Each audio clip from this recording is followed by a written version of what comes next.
Well, Stew Heads, summer's over, so you know what that means. I'm your host, Leah. I'm Phil. And I'm Steve. It's officially the season when we start thinking about creepy and spooky stories.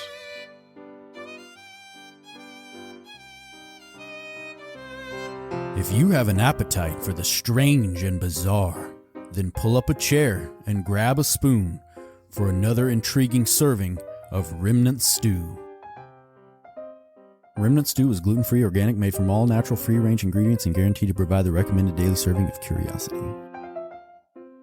The autumn equinox has come and gone, bringing with it longer and longer nights and colder weather as winter approaches. That means the beginning of the spooky season with Halloween right around the corner. Yeah. We've talked before about how the candy-heavy holiday is the eve of the religious holiday. Hey, it's one of my favorite because it's got so much candy. I love Reese's. I've already had to hide the candy from my wife in the house. She said, please hide it from me because we'll eat it all before Halloween. We have candy out. We buy candy. We don't get any trick-or-treaters. It's just for us, right? But we all know, we've talked about how it's, the eve of the religious holiday, All Saints Day, All Hallows Day. Uh-huh. So the name Halloween comes from the contraction of the words All Hallows Eve. Right. The customs are based on Samhain, the Irish celebration marking the end of the harvest and all the work that went into preparing for a long winter. Right. And a lot of cultures we've talked about have those winter or harvest. Even the Romans did as well. Yes, that's right. During Samhain, the family's ancestors were honored and invited to draw near while harmful spirits were warded off. A community bonfire, and I found this little tidbit that we hadn't covered before. It's really interesting. A community bonfire was an important tradition, with the families extinguishing the hearth fires in each of their homes, and they would clean it out and then relighting the fires from the bonfire with a flame from the community bonfire. Oh, interesting. That's interesting. Yeah, it is interesting. Well, many cultures around the world have celebrations similar to Halloween or Samhain. Let's talk about, if you're familiar with the Hispanic culture, particularly in Mexico, you might have heard of Dia de los Muertos. Yes, I love that one. November 1st is Dia de los Muertos, or Day of the Dead. There was really a pretty nice movie in 2020 about this. I don't know if you all saw it. It was kind of an animated Pixar kind of movie, but it was pretty nice. No, wait a minute. No, I never saw that. Now I saw Coco, which is all about that. Is that what you're talking about, or it was called Day of the Dead? It was a short. Okay, now I'm stumped.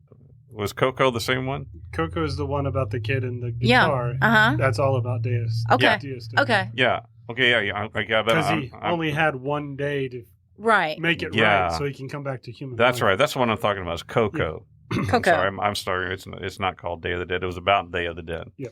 Anyway, to folks of this culture, November 1st is a day that the spirits of their dead relatives come back for a visit.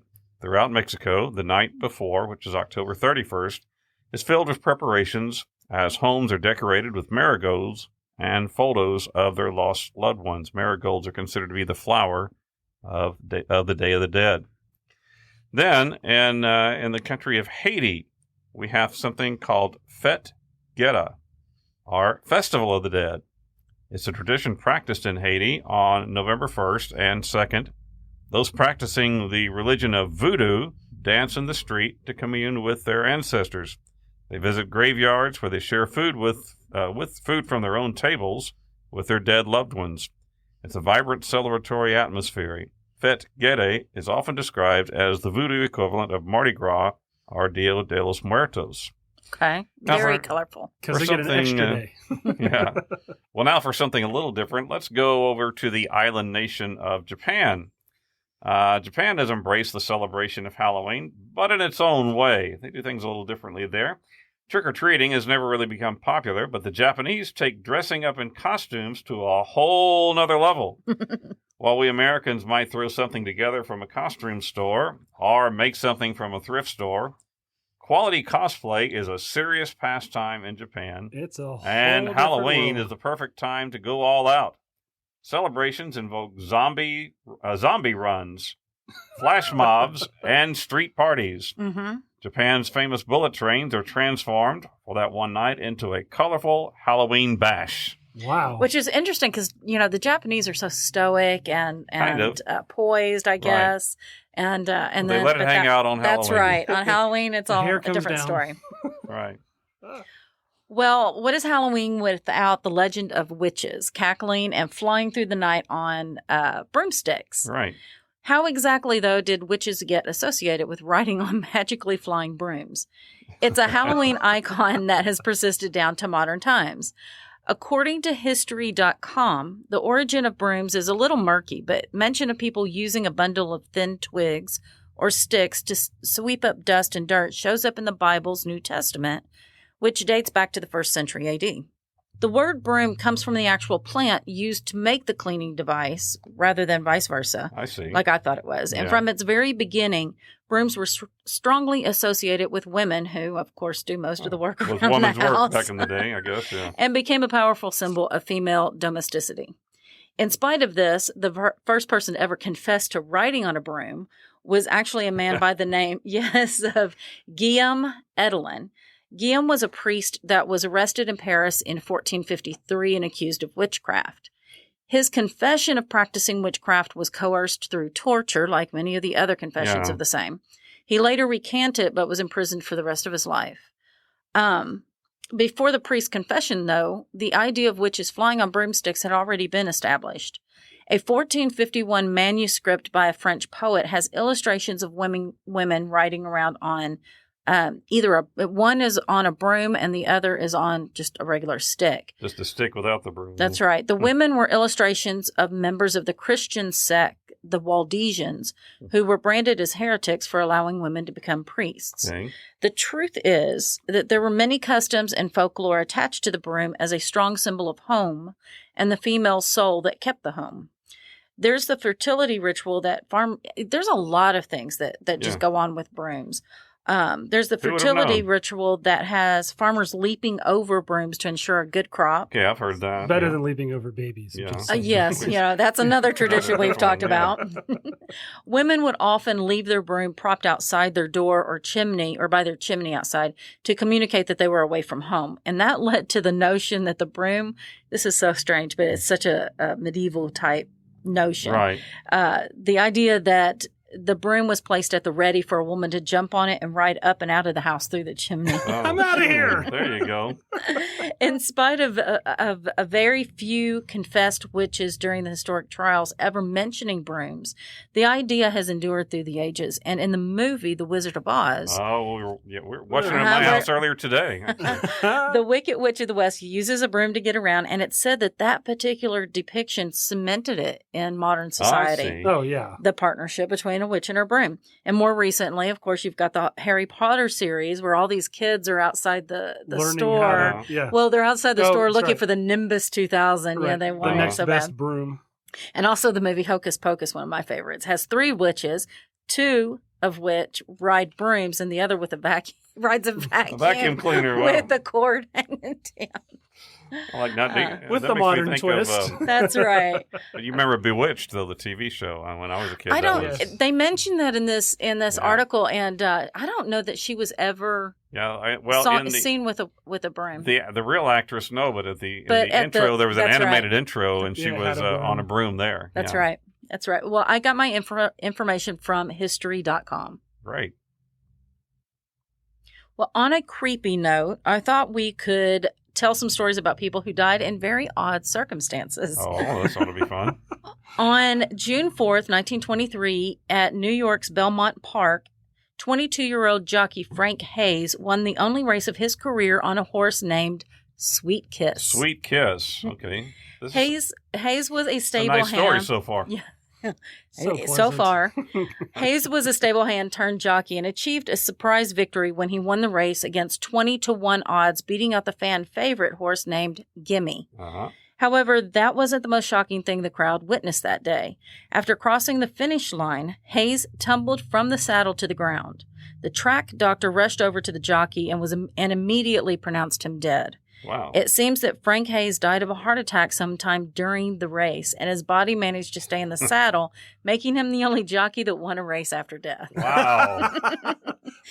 It's unclear if the horse ever raced again, but after that, he did earn the nickname Sweet Kiss of Death. Kiss of Death. Okay. I got that story from CNN.com. Right. And this next story, I thought we had talked about the death of Jennifer Strange before, but I could not find it in any of our notes. So here goes.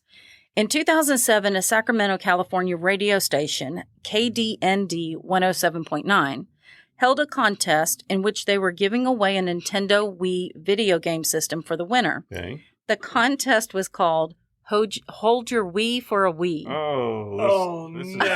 Oh, that's not good. If Phil doesn't like it, that's really bad. Yeah. Jennifer Strange was a 28-year-old mother of 3 that thought her chances of winning the contest were good, especially she managed to stay in the contest as it dwindled from 20 contestants down to just 2. After drinking nearly 2 gallons of water, Strange was incredibly sick. Oh. She dropped out of the contest and gave the win over to the other contestant. Jennifer Strange was later found in her home dead of water poisoning. Did you even know that was a thing? I've you heard can of it, die yeah. of too much water. You can die of water. too much of anything, honestly. Apparently 2 gallons of water is going to kill you. Yeah. Too much water can kill you, and many people called the radio station during the live airing of the contest to say as much, but the DJs just laughed and made light of the subject. The station faced many legal proceedings after the incidents, and the DJs were fired. Yeah. That info came from a 2007 Associated Press article for NBCnews.com and also InsiderExclusive.com. Now, can you laugh yourself to death? I've heard tried, of it happening. Yeah, it's a good way to go, I suppose. But yeah. It's been known to happen. Chrysippus was a Greek Stoic philosopher who supposedly died from hysterics. Now, it's not known for sure exactly how he died, but one legend has it that he died from alcohol poisoning while drinking too much undiluted wine. Yeah, that'll do it. But another version says the incident says that he gave a donkey some of the wine in the same drinking incident. Okay, right. Drinking event. And then he became so overcome with laughter at the donkey's drunken antics. Well, a drunken donkey is pretty funny. It's pretty funny. Well, he fell to the ground giggling and eventually started having a fit and died of hilarity. Well, probably pronounced dead because of alcohol poison or the alcohol itself, but you can't stop a good giggle. Yeah, that's right. Well, here's the thing. It might sound like a funny made-up story, but there's actually been a scientific study of the phenomenon known as recurrent laughter-induced syncope, meaning fainting that is triggered by spontaneous laughter. There's a case study of a 62-year-old man who had fainted on at least 3 occasions while watching the television show Seinfeld. He found the character George Costanza particularly funny. I've never found Seinfeld all that funny. This is just me, but yada yada yada. I like the idea of a show about nothing because that was pretty funny. It was just true. Everyday life, True. And there was some pretty good humor in it. I guess so. I'll give it that. Yeah. The man would suddenly faint while laughing at the show and then regain consciousness within a minute or so. But during one of the episodes, he fainted and landed face first into his dinner and had to be rescued by his wife. He would have suffocated if she wasn't there, so he could possibly have died. Both the man and his wife, though, insist that the only time his this laughter-induced fainting happens is when he watches the show Seinfeld. So I'm like, perhaps you maybe you need to meter it out a little bit to pause between scenes or make something. sure you're in a safe space. Right. Have the medic standing by. That information came from theguardian.com. I have read of other people who have died laughing, though, so it is. It's a thing. It is a thing, yeah. I think laughter can induce some underlying things. Yes. Oh, okay. Okay, so does the name Jasper Newton Daniel ring a bell? Jasper Newton Daniel. No. How about if I told you he went by Jack Daniel? Well, okay, I think I've heard of him, yeah. Old Jack was an American distiller and businessman, best known as the founder of Jack Daniel's Tennessee Whiskey Distillery.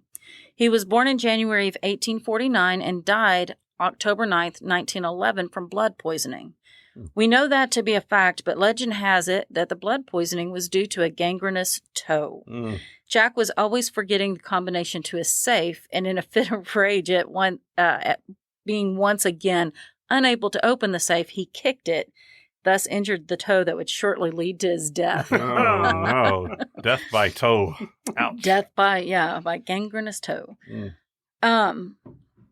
They should have sent it up to Alaska to that bar. Right? The sourdough cocktail. The sourdough cocktail. This next one is about a gamer. World of Warcraft is a massively popular multiplayer game, online role-playing game. And one fan of the game, an admitted game addict, was 28-year-old Korean Boilermaker Lee Sung-sup. I think that's how you... SEOP, yeah. In August of 2005, Lee went to an internet cafe near where he lived and began an extreme game-playing session. In the 50 hours of gameplay, Lee had no sleep, very little water, and no food. That's a problem. He only stopped the game long enough to use the restroom. Well, up to that point, there was nothing left to and go then to the bathroom. His family, wondering where he was because he didn't show up, they hadn't couldn't been find around. him. Where are you? Yeah. They finally found him at the cafe and tried to get him to come home. Lee said he wanted to finish this one game, and then he would leave. I've heard that from my kids. Yeah, just let me finish this one game. But before that could happen, he collapsed from exhaustion and fell off his chair. He was rushed to the hospital where he was pronounced dead. Wow. Lee's death was ruled to have been caused by heart failure induced by exhaustion and dehydration. Wow. And I got that from StarCraftFandom.com. Always have drink and food when playing. Yeah, you it's need better, snacks. It's better that way. Yeah, you get the Cheeto cheese all over over the controller. That goes well on the keyboard and stuff. It makes it slick. You can. Well, do you guys remember the band ELO? Oh, Electric Light Orchestra? Yes. Yeah, they were great. Well, Mike Edwards was a cello player and part of this 1970s. No, I didn't realize they had a cello player in the band. I know, right? Well, I don't know. Maybe they did. Okay. You think some of this must have been. It was kind of a big band thing then too, because you had Chicago with full instruments. Yeah. Well, and he was in the very just like the next step. He was in the very early part of the in its early days. Yeah. He was with the band from 1972 to 1975.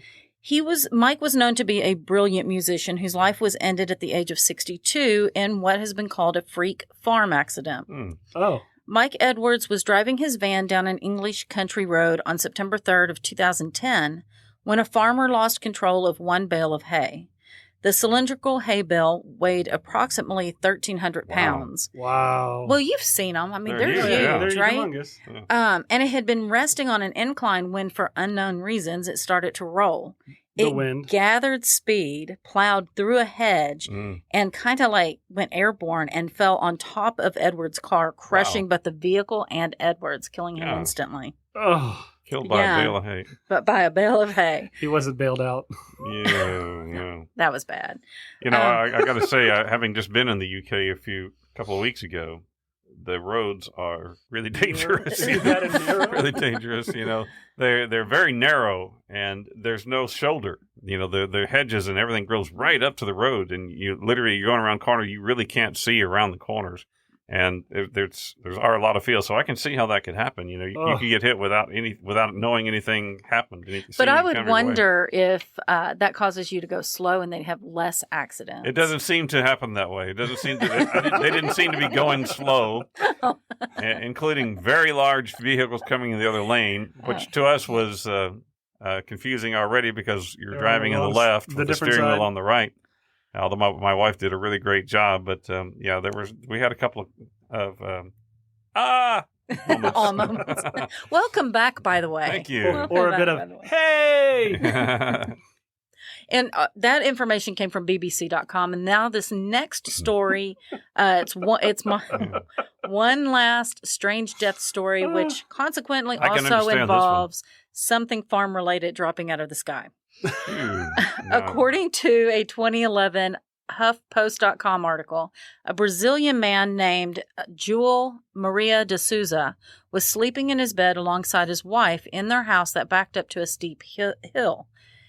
In the night, a cow had escaped from a nearby farm, wandered over to the Souza home, and by way of that steep hill, made its way onto the roof. Oh, no. The corrugated metal roof was not designed to hold a 3,000-pound cow, I guess not. and the cow came crashing through, falling 8 feet onto the bed and atop the sleeping couple. Oh, no. Did it go moo?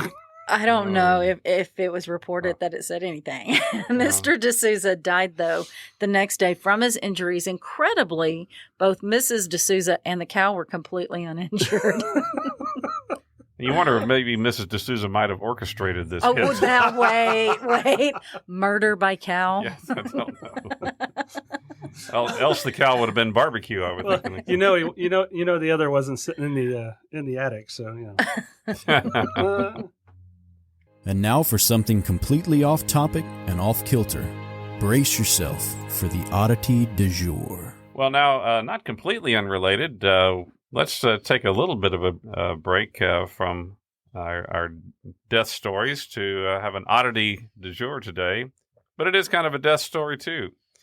Back in the year 2004, a woman named Philippa Langley was walking around a parking lot in Leicester, England. Okay, actually in England, they don't call them parking lots. They call them car parks. So she was walking around the car park. Makes more sense. Okay. The area where she was walking belonged to the city's social services department, but had 5 centuries before been the site of the old Greyfriars Church and Cemetery. Langley was interested in locating the grave of Richard III, the controversial king of England who reigned from 1483 to 1485. That's a pretty short reign. Well, it was a short reign, but here's the reason why. Richard's short reign began when he killed his nephew, King Edward V, along with all of Edward's heirs. So he's kind of, you live by the sword, you die by the sword. Yeah. His reign ended just 2 years later when he died in the Battle of Bosworth at the hands of Henry Tudor, who became King Henry VII, a.k.a. the Righteous Avenger. Shakespeare referred to Richard III as, quote, that poisonous hunchback toad. Yeah, no love lost there. Speaking of, this is some really cool nicknames. Yes. The Righteous Avenger and that poisonous hunchback toad. Of course, now Shakespeare was employed by the court of Elizabeth I, who happened to be a granddaughter of King Henry VII, so he might have been a little biased in his reporting about Richard III. Well, anyway, after the fateful battle, Henry Tudor crowned himself Henry VII, and he had Richard's body buried in the Greyfriars Church. Now later, we've talked about this before, Henry's son, Henry VIII, remember when he wanted to divorce his wife and marry another woman, but the Pope said, So Henry VIII quit Catholicism, and he acquired all the Catholic properties in England for his own, started his own church, the Church of England. The Greyfriars Church was torn down, and over time its location, along with the grave of Richard III, was forgotten. In fact, there was even a rumor going around that an angry mob had once dug up Richard's remains and thrown them into the river. So now back to Philippa Langley in 2004. She wandered into the smaller of the social services 2 parking lots, and that's when it happened. Quote, I suddenly had goosebumps.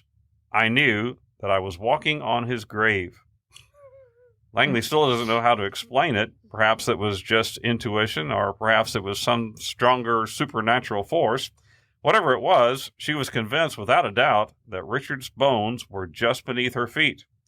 While she was convinced, local officials were not. She was going to have to find additional evidence to convince them to dig up the car park. Langley had become one of many folks interested in Richard III. She had even joined a group called the Richard III Society, which had been founded in 1924 by a group of amateur historians who were interested in gaining a truer picture of the ancient king, maybe a little bit truer than the way Shakespeare had depicted him. Yeah, so they went with that, Richard III Society, instead of Poisonous Hunchback Toad Society. Well, I don't know. That does have a nice ring to it. Yeah. Could be a good name for a rock band now that you mention it. The Poisonous Hunchback Toads. Band name. There you go. Anyway, another member of this group was an archaeologist whose name was John Ashdown Hill, who who had studied the layout of 15th century Catholic structures in England. He concluded that the location of the church's choir, the Greyfriars Church's choir, that would be not the group of people singing, but a location within the church, that's where the king would have been buried, and he said it was in the same location as the parking lot where Philippa Langley felt her goosebumps.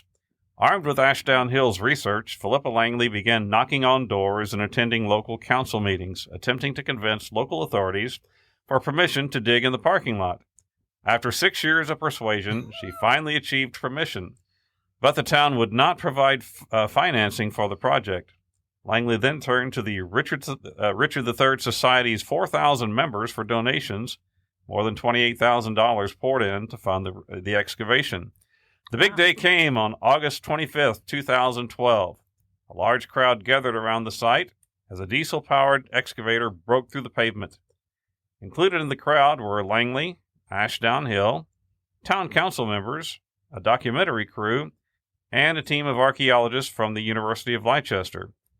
Most were skeptical of finding anything, but then suddenly, after only a few hours of digging, the lead archaeologist spotted what appeared to be bones.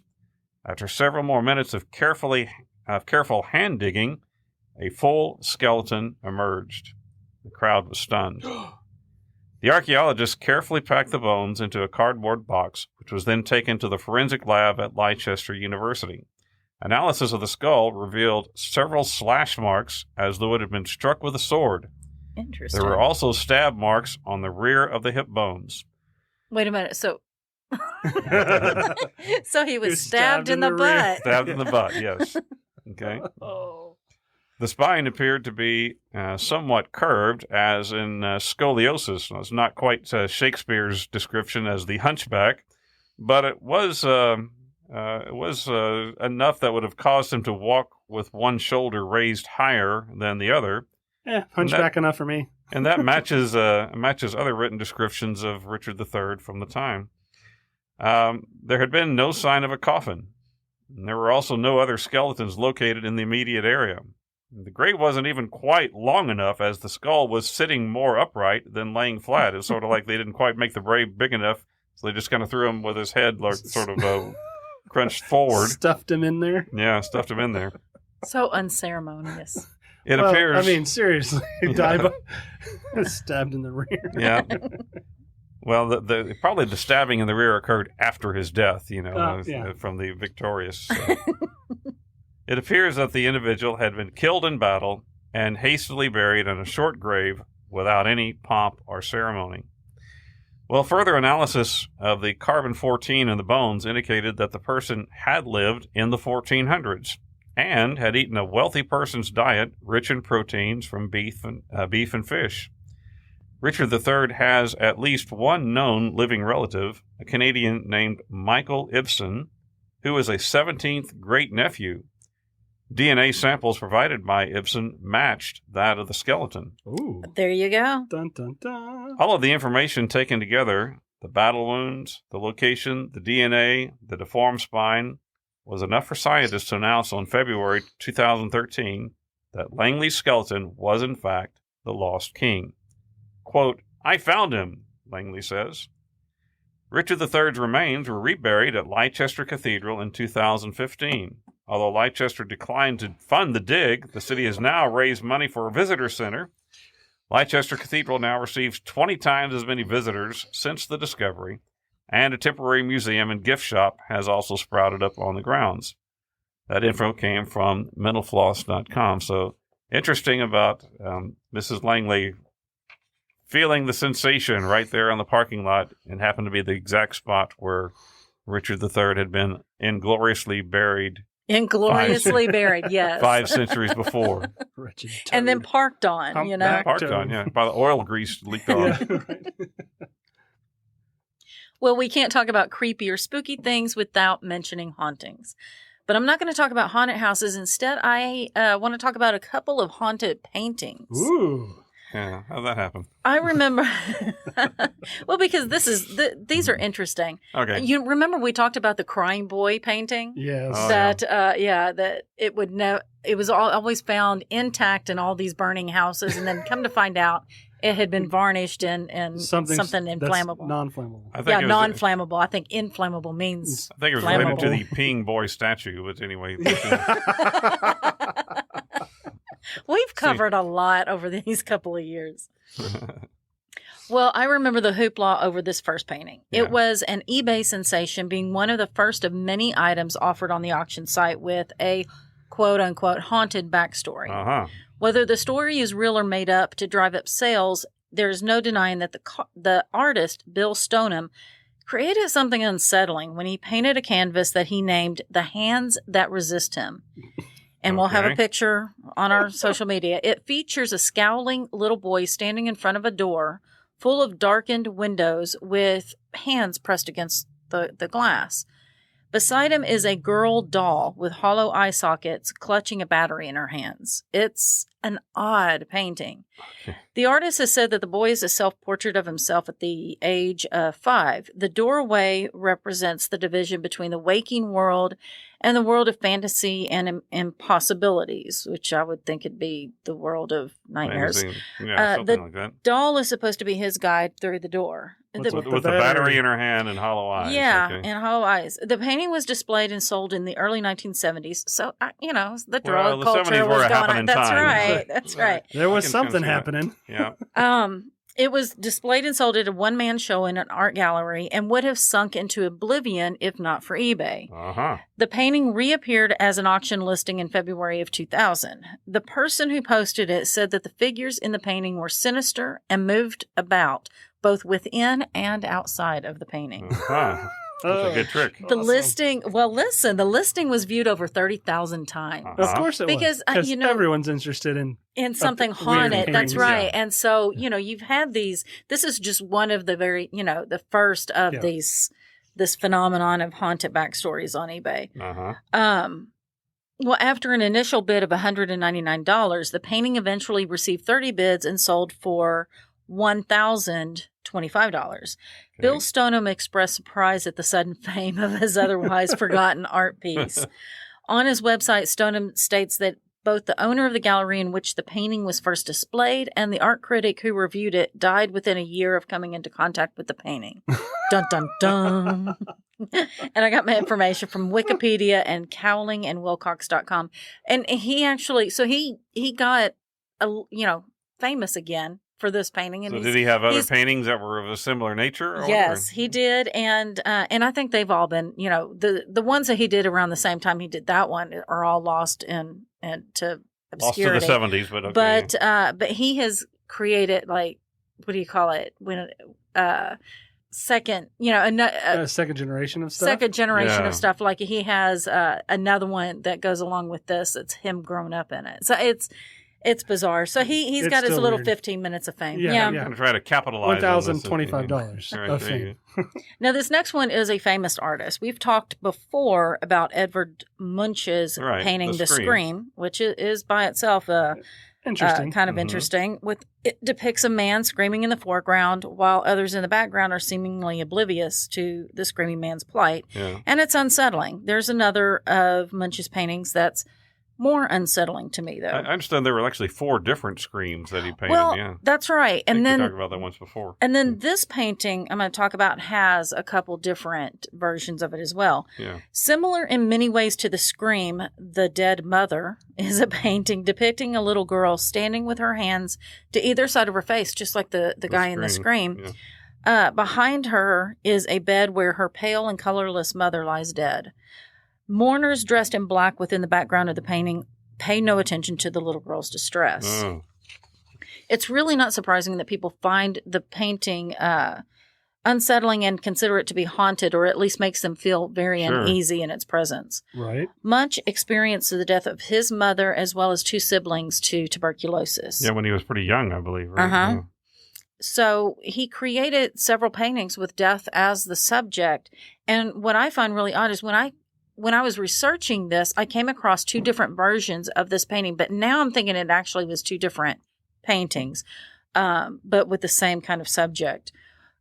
One shows a little girl that is about 4 or 5 or 5 or 6, and she wears an innocent white dress, wherein the other she appears older and in a red dress that can be understood to represent she's on the verge of puberty, making the loss of her mother even more devastating. Oh, wow. Okay. Yeah.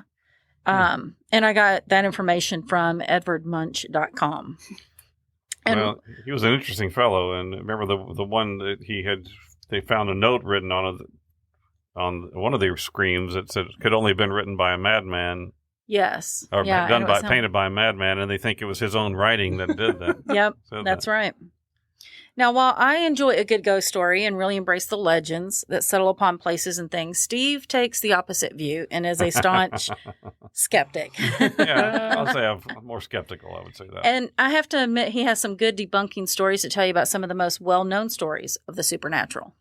Well, there's a great article from Insider.com titled 7 Famous Ghost Stories That Turned Out to Be Total BS, written by a great young journalist named Stephanie Ash. Ms. Ash acknowledges that ghost stories can be entertaining and fun, so long as they're happening to someone else.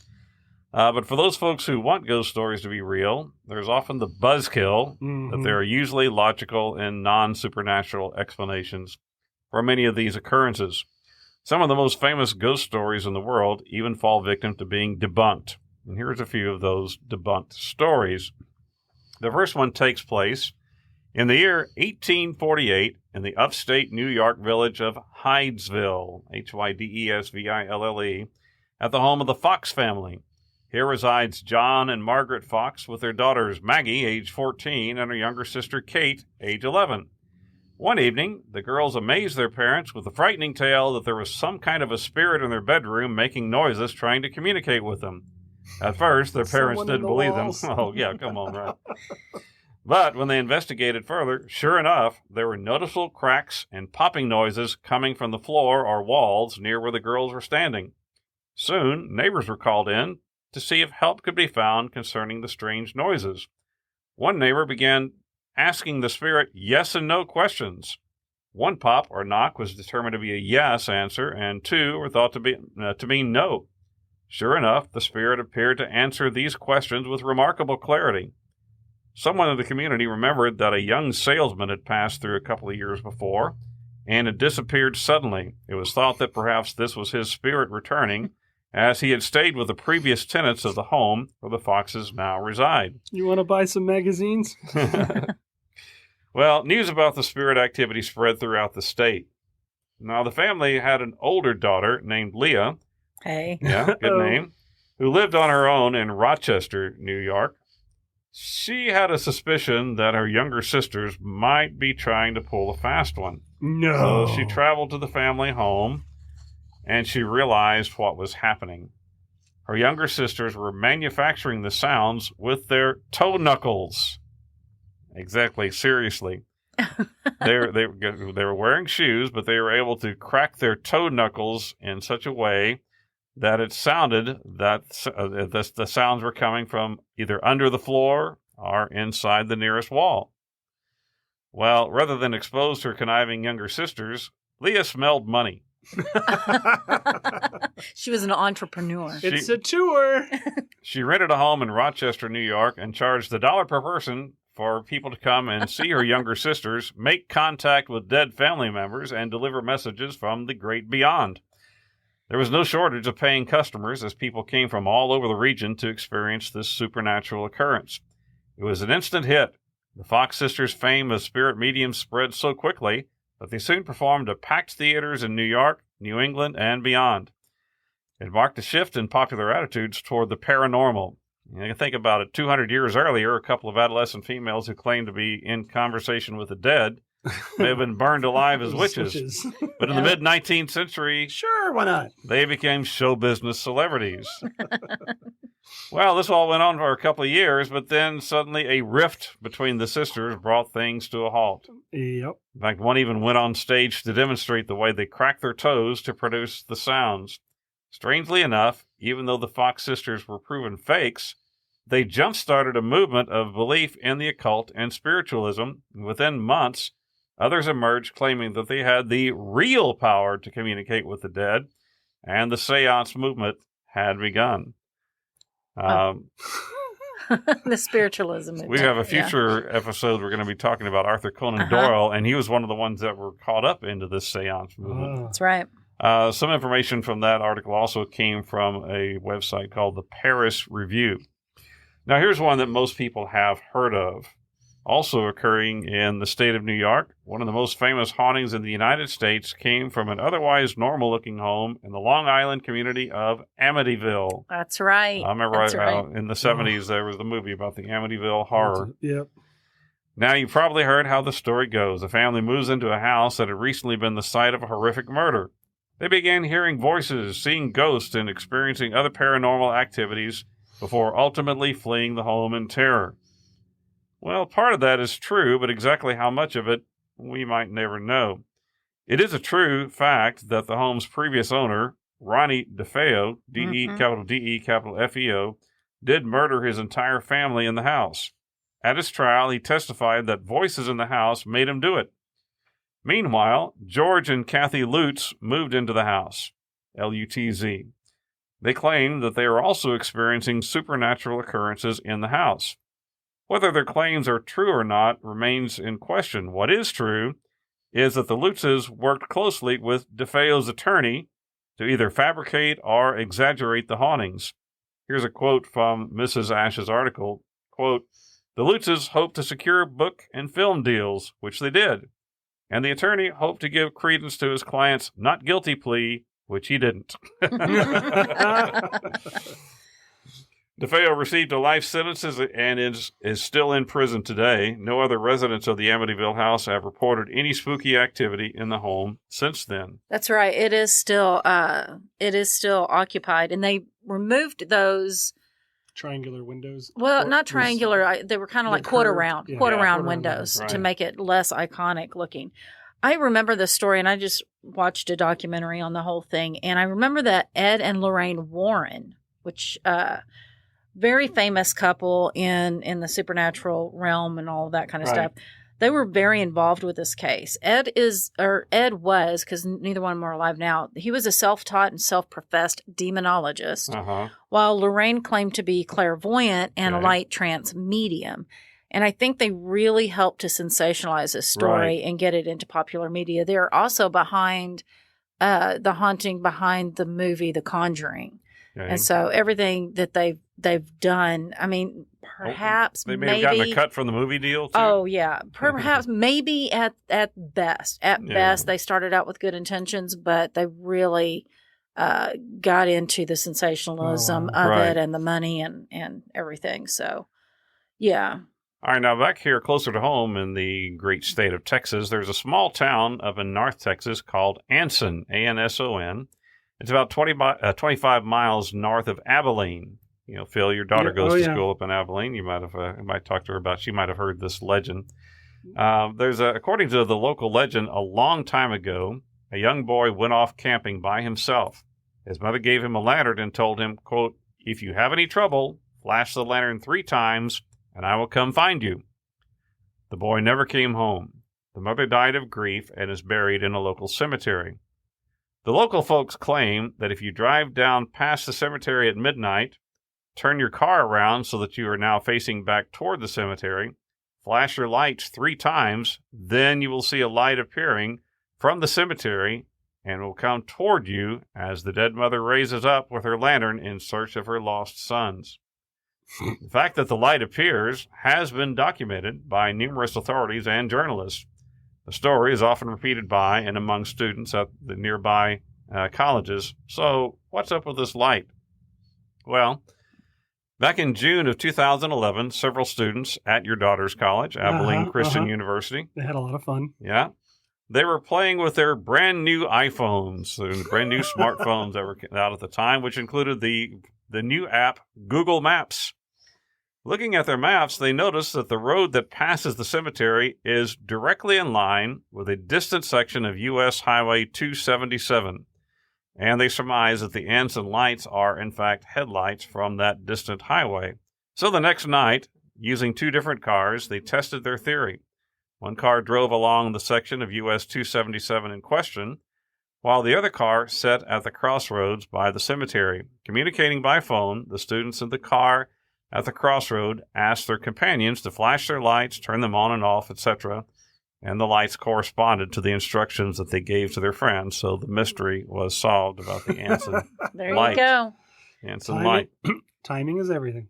Well, as I mentioned earlier, Sir Kraken and I recently returned from an extended trip to Europe. So jealous. We had a great time, really, really terrific time. We spent the final week in the United Kingdom, and there we toured some exceptionally beautiful old buildings, including Windsor Palace. In fact, we were there 2 days after they reopened it after Queen Elizabeth's death. We actually got to see where she is buried. Wow. After the funeral, I should say. We actually got to see where she's buried. We didn't quite make it to Coventry, though, and it's too bad because the locals have claimed for centuries that a ghost abides in the cellar of a building utilized by the university as a greeting and tourist center. The cellar in question dates back to the 14th century. The ghost in the cellar has been frightening people for years. An article in The Guardian explains that in 1999, a self-proclaimed witch descended into the cellar for what was supposed to be an extended search. However, after less than 1 minute, she ran out of the cellar as fast as she could and was halfway across the campus before anyone could catch up with her. So nothing spooked her. She didn't have a broom. Maybe that was faster. On another occasion, a journalist visiting from Canada became faint when he thought he saw the head of a woman appear on his shoulder. Oh, yeah, that would be That'd be a little creepy. Yeah. Disconcerting. Yeah. The numerous accounts of ghost sightings in the cellar got the attention of Vic Tandy, who was a professor and engineer. 2 years prior, Tandy had been the co-author of a study of a similar ghost sighting at a different university in Warwick, England. In that study, Tandy and his partner, Dr. Tony Lawrence, a psychology professor, discovered that the Warwick location contained unusually low-frequency sound waves. I've read about this kind of thing before. Tandy cited a study from NASA in which test subjects were exposed to low-frequency sound, and several of the test subjects experienced anxiety and even hallucinations of apparitions. Tandy was called to investigate the Coventry cellar. He brought his sensors, and he discovered that the Coventry cellar had the exact same low-level sound waves as that found in Warwick. In fact, if you want the specifics, they are actually measuring 18.9 hertz.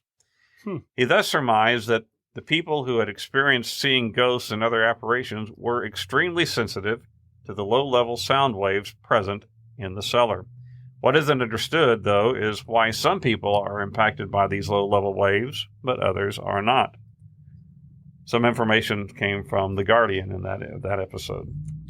In that story, rather. That's interesting. I watched a documentary where they did this study where there were, and I have no details, no real details on this because I don't remember what documentary it was, but they had like a place where there were four cabins that you could rent or whatever. Right.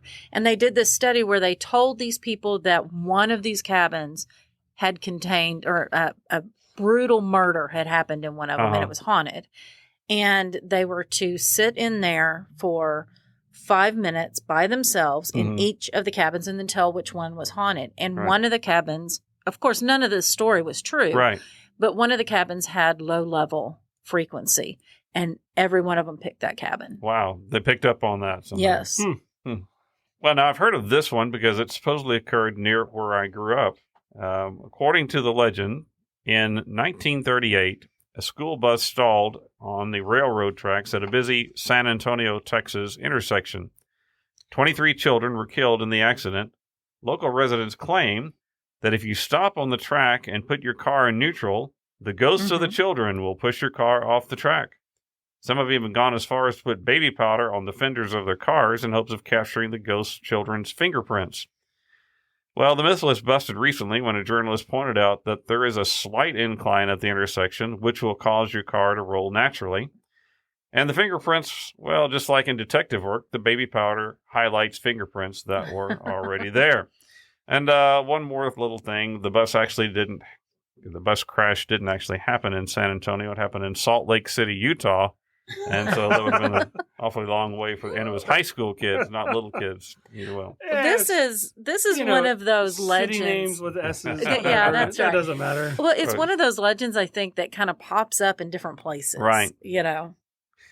Well, in the final article, Ms. Ash details several cases where families claimed to see ghosts in their homes. In one, a father claimed that in the middle of the night, something or someone was trying to choke him. In each of these cases noted, the homes were found to have a carbon monoxide leak. It appears that the presence of carbon monoxide can cause people to believe that they see spirits or other things that are not actually there.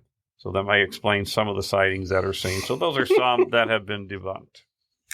Well, there you go. Our last story, though, is about a family in Pennsylvania that decided to do some home renovations and got more than they bargained for. In 2012, while opening up walls to add insulation, the Bretzis family found dozens of dead animals tucked in between the wall studs. Ew. The animals, they weren't just there naturally. The animals were wrapped in newspaper, dating back to the 1930s and 40s, along with half-used spices and other items. Horrified, they Odd way to insulate your house. That's right? weird. I bet it would. I bet it worked though. It kept it cool in the in the winter in the summer and have that little buffer in that space there. So, Horrified, they sent the hundreds of artifacts and carcasses they found to an expert. Wait, what kind of expert? Right? Well, it didn't say. They look in the yellow pages for a. No, yellow pages anymore. Look somewhere for an expert of dead animals in your walls. Google it. Go call Ghostbusters. Well, this happened in Pennsylvania, and I think that makes sense. I think the expert was on the stuff happening, locally, the culture, because the answer they received was that the items seemed to be part of powwowing or Dutch magic used to heal ailments. The practice of powwowing has its origins in a German book called The Long Lost Friend by John George Homan, published in 1820. Later editions renamed it powwows after the Algonquin word for a gathering of medicine men. It's a collection of folk remedies, recipes, spells, and talismans to cure domestic ailments and rural troubles. Rural troubles. I wonder what that entails. Yeah. Rural troubles. If with your horse or your stuffed plow. in your walls. So city troubles, it's rural troubles. Yeah. Knowing why the items were put in the walls, though, doesn't help. The Bretis family says the unique problem has cost them around $20,000 in cleanup and repair due to the horrendous smell that has not gone away. And the rotting. Yeah. And the mold. Yeah, that's caused them to be sick. Their homeowner's insurance, surprisingly, has decided not to cover any of those costs. Wow. That's a bad deal right there. Mr. Bretzis said that the house was inspected before buying, but, quote, sorry.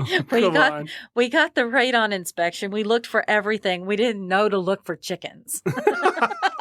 That's a flimsy excuse again. Huh? Fox43news.com is or fox43.com is where I got it. But this concerned me because I found, when I was researching this, I found stories of all kinds of stories about cats, mummified cats in walls. Mm-hmm. And being a sign of either witchcraft or the warding off of witchcraft. And when we bought our home, it had been abandoned for several years. And we had to renovate it to make it livable, and we found mummified cats in it. We just assumed it was cats that got caught in the wall. Well, I would think that would happen too. Cats would just get caught in the wall and can't get out. I think that's what happened, but maybe not. You never know. You might do some research on who lived there way back in the day. And now it's time, boys and girls, for the Trivia Challenge.